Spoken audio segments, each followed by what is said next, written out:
Ngayon mga kapatid ay nagagalak ang buong simbahan sa pagdiriwang ng mga kapistahan ng mga arkanghel.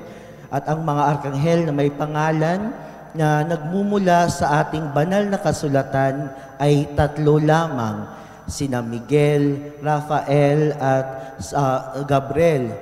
Ang ibang mga arkanghel ay walang pangalan at tayo rin ay walang karapatang magbigay ng pangalan sa mga anghel dahil sila ay mas mataas na uri ng being kaysa tao.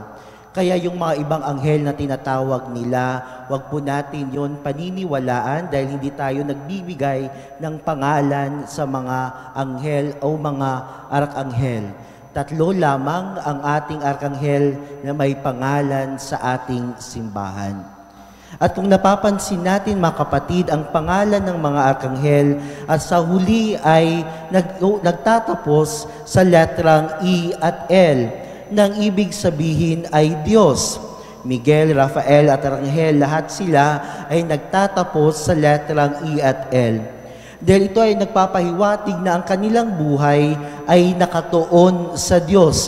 Their life is directed, is oriented towards God at wala ng iba.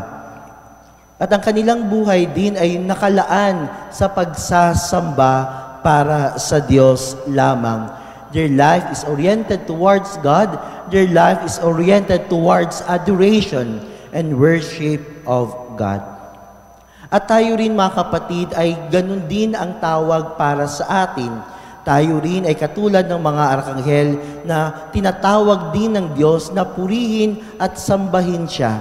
At kapag ang ating buhay ay buhay ng pagsasamba sa Diyos, kapag ang ating buhay ay nakatuon at inilalaan natin sa pagsasamba sa Diyos, hindi binababa ang ating dignidad bilang tao, kundi kinukumpleto pa ito. Dahil ang Diyos lamang ang nagkukumpleto sa mga kakulangan sa ating buhay. Ngunit mga kapatid, meron din tayo matutunan sa mga arkanghel. Hindi lamang sila nagsasamba sa Diyos kung saan din tayo tinatawag. Tayo rin ay pinapaalalahanan sa ating pagdiriwang ngayon na sila ay kasama natin sa pananampalataya.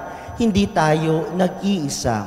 Halimbawa, kapag ikaw ay medyo nagdududa ka pa o nag-aalinlangan sa pagtupad sa kalooban ng Diyos, tawagin mo si Gabriel, si San Gabriel, upang ikaw ay matulungan niya na ipahayag sa iyo ang mabuting balita at ang kagandahan sa pagtalima sa kalooban ng Diyos.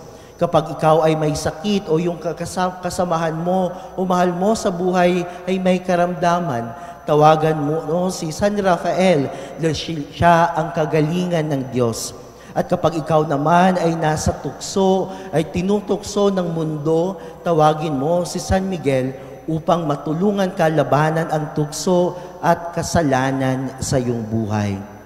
Mga kapatid, ang buhay natin ay buhay na dapat nakalaan sa paglilingkod at pagsasamba natin sa Diyos. Naway ang mga arkanghel ay maging tulong at gabay para maisabuhay natin ito. Amen.